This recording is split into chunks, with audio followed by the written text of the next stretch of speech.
Hello everyone, this is Katie here. In this video, we are going to learn about the English grammar topic, models. So enjoy digital learning. And keep on watching this video attentively. So happy digital learning. Good day.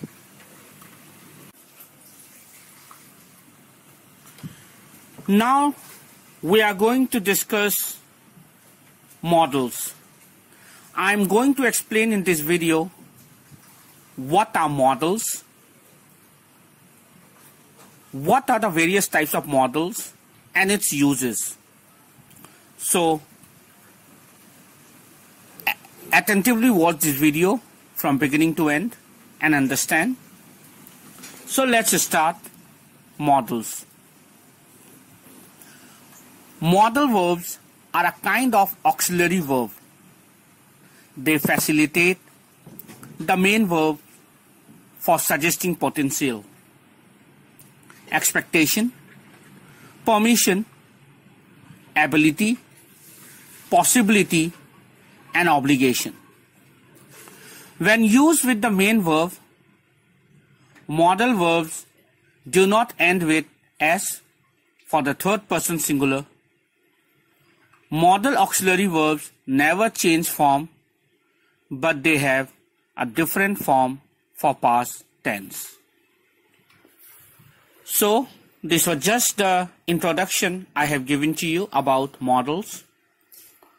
Models is a very important topic which are taught in primary as well as in secondary level. It is one of the basic structure of English grammar. So keep on understanding what I am explaining. Keep on watching this video attentively and understand. So let's move ahead. Let's see.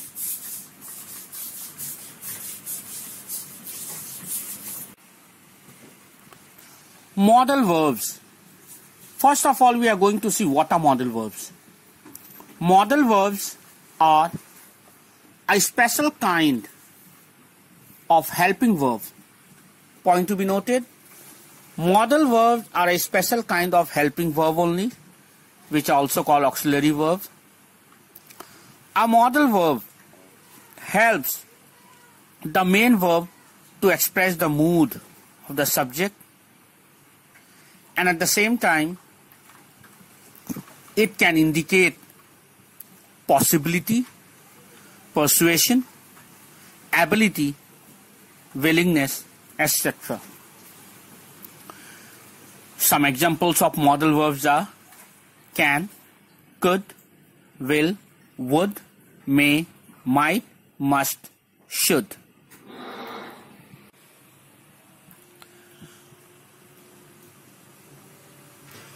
Modal verbs in English grammar.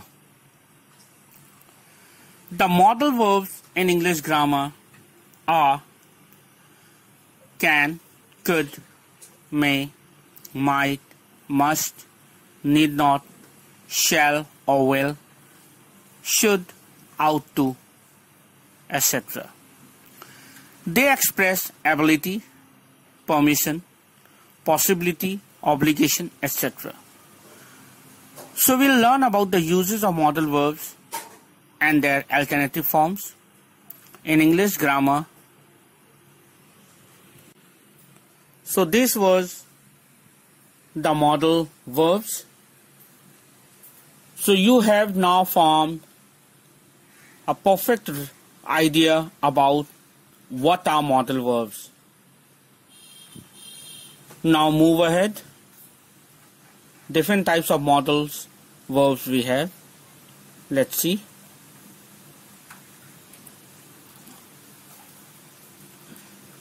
You can see in this screen different types of modals are shall, must, could, might, will, ought to, may, would, should, can. I should tell you Could is the past form of can, models, and might is the past of may. Now I am going to explain you English grammar model auxiliaries with example of each. Each type of models I am going to explain now, its uses, its mood. So pay attention and watch this video attentively. Understand what are the different uses of different models. First of all, I am going to explain you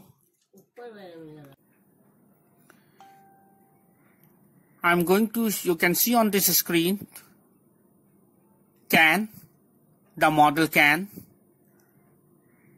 and it is left side, it is written the use, an example is on its right side. Let me explain you. Can is used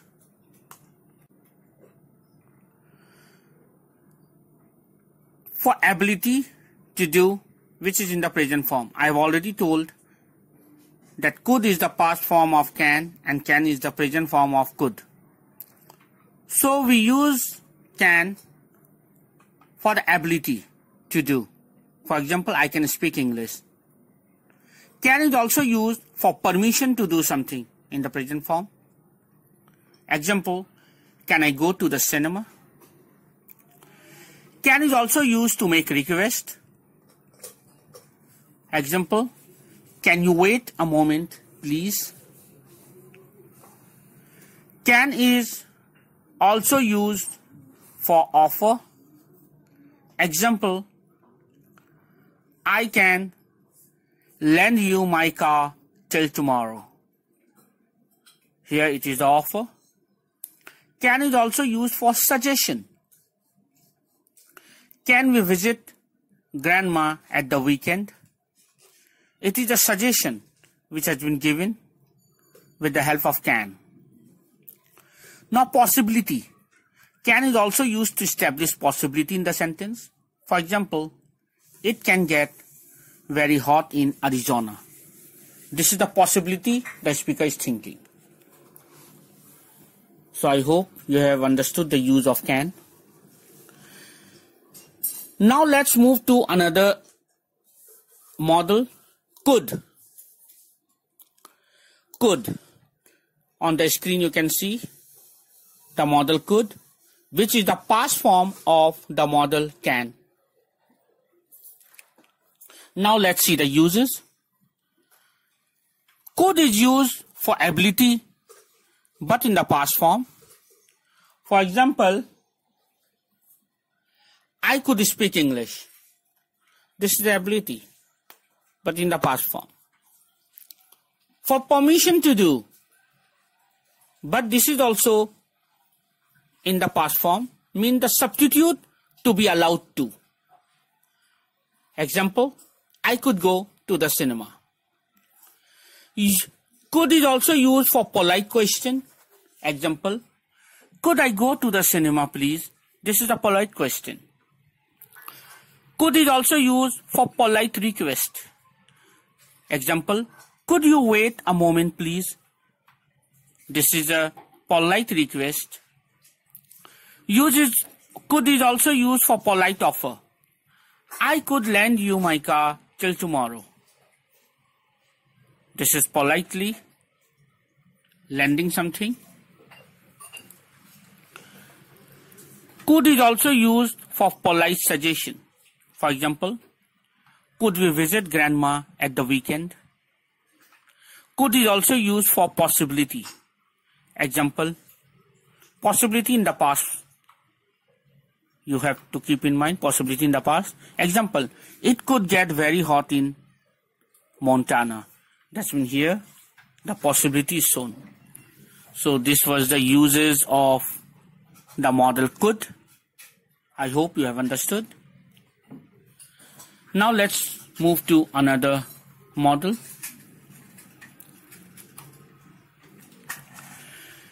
Now we are going to see the use of the model may and might. First of all, I'm going to explain you the use of may. You can see on the screen the use and examples of may and might is given. Use is given on the left hand side and examples are given on the right hand side. The uses of may. May is used for possibility. For example, it may rain today. May is used for permission to do in the present form. Example, may I go to the cinema? May is also used for polite suggestion. Example, may I help you? These were the uses of may. Now, let's see the use of might. Might is also used for possibility, but less possible than may. Example, it might rain today. Then might is also used for hesitant offer. Might I help you? Hesitant offer means offer is going to be given but in a hesitant way. That's why might I help you. So these were the uses of the model may and might. Now we are going to see the use and examples of must and must not and may not. First, I'm going to explain you the use of must. Must is used for force or for necessity. Example, I must go to the supermarket today. See, in this sentence, there is a force or there is a very urgent necessity. That is why it has been used must here. Then must is also used for possibility. You must be tired. Must is also used for advice and recommendation. Example, you must see the new film with Brad Pitt. Here, advice or recommendation or suggestion is given with the help of must. Now let's see the use and example of must not and may not. Must not or may not is used for prohibition. That means to stop something. Must is a little stronger. Must is a little stronger in use. For example, you must not work on Dad's computer. And another example, you may not work on Dad's computer. These are the prohibition. And must is a little stronger. So we have seen the use and example of must, must not and may not. I hope you have understood. Now let's move ahead.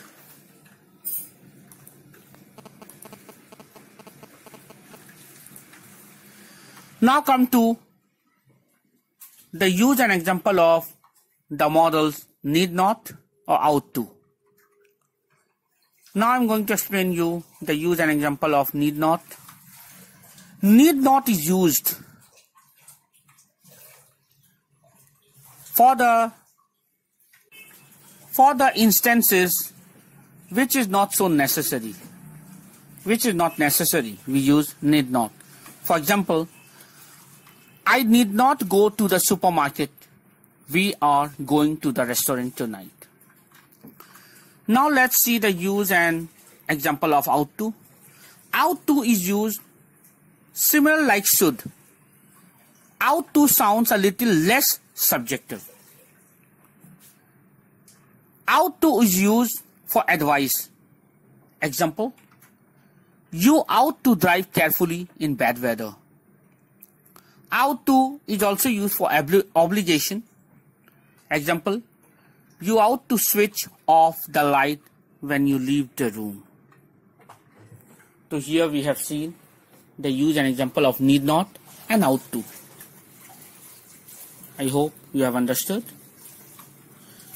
Let's move ahead. Now I'm going to explain you the use and example of the model shall and should. Shall is used instead of will in the first person. Grammatically, all of you know, shall is used instead of will in the first person. Shall is used for suggestion generally. Example, shall I carry your bag? See, in this sentence, shall I carry your bag? It is a suggestion. So, this was the use and example of shall. Now let's come to should. Should is used for advice. Example, you should drive carefully in bad weather. It is an advice. Should is also used for obligation. You should switch off the light when you leave the room. This was an obligation by using should. So now you know the use of shall and should also. Now move ahead. Now we are going to see the most important model, that is will. You know that will is also the basic auxiliary verb to form simple future form. Now let's see the use and examples of will. Will is used for wish, for request, for demand, or for order. Less polite than would. Example, will you please shut the door? Here it is a request in a polite way. But it is a demand also. Now, will is also used for prediction, for assumption. That means it is going to be happening in the near future. To predict, to assume, we also use will. Example, I think it will rain on Friday. Will is also used to make promise. Example, I will stop smoking. When a speaker is saying I will stop smoking, that means the speaker is making some sort of promise. Will is also used for spontaneous decision. Example, can somebody drive me to the station? So here it is a spontaneous decision. Can somebody drive me to the station? Answer is I will. Here by saying I will, it's expressing spontaneous decision. Now the last use of will. Will is also used for habits. Example, she is strange. She will sit for hours without talking. In this sentence, the habit of someone is being displayed, is being told. So will is also used for to express habits. So this was the use of will with proper example. I hope you have understood. Let's move further.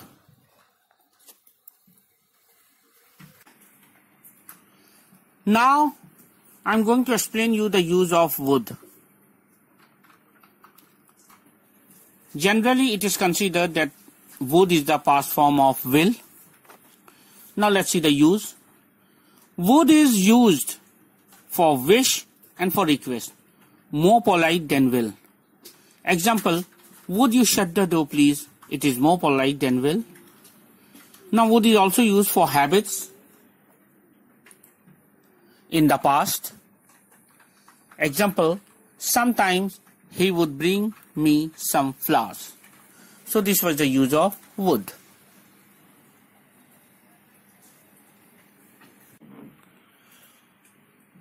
Would is an auxiliary verb, a model auxiliary verb. We use would mainly to talk about the past, talk about the future in the past, express the conditional mood. We also use would for further functions such as expressing desire, polite request, and questions, opinion or hope, wish and regret. These were the uses of would.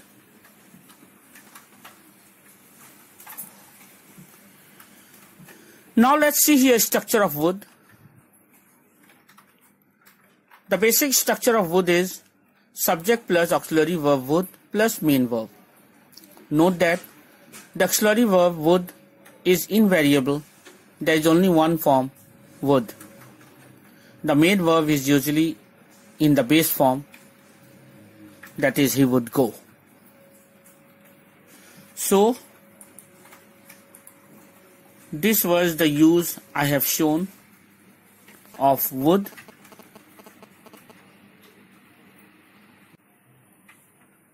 Now look at this screen. Look at the basic structure again with positive, negative and question sentence with the use of would. You can see subject plus auxiliary verb would plus main verb like and T. So the sentence become I would like tea. If we take the negative sentence, you see subject she plus auxiliary verb would plus not plus main verb go. So it becomes she would not go. Now let's see the interrogative by using would. Would plus auxiliary verb, auxiliary word you and main verb help and question mark. So it becomes would you help. Note that the main verb is sometimes in the form.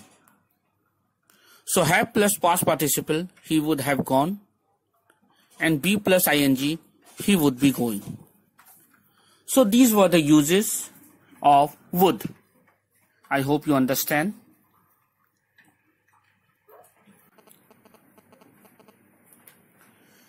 Now let's see the importance of modals. I'm going to explain you the importance of modals. Pay attention.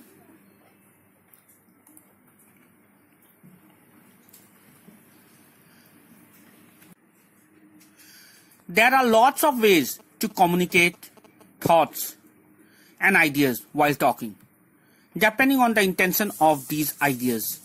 Many different words or groups of words can be used to express what a person wants to say. One of these groups of words is the modal verbs.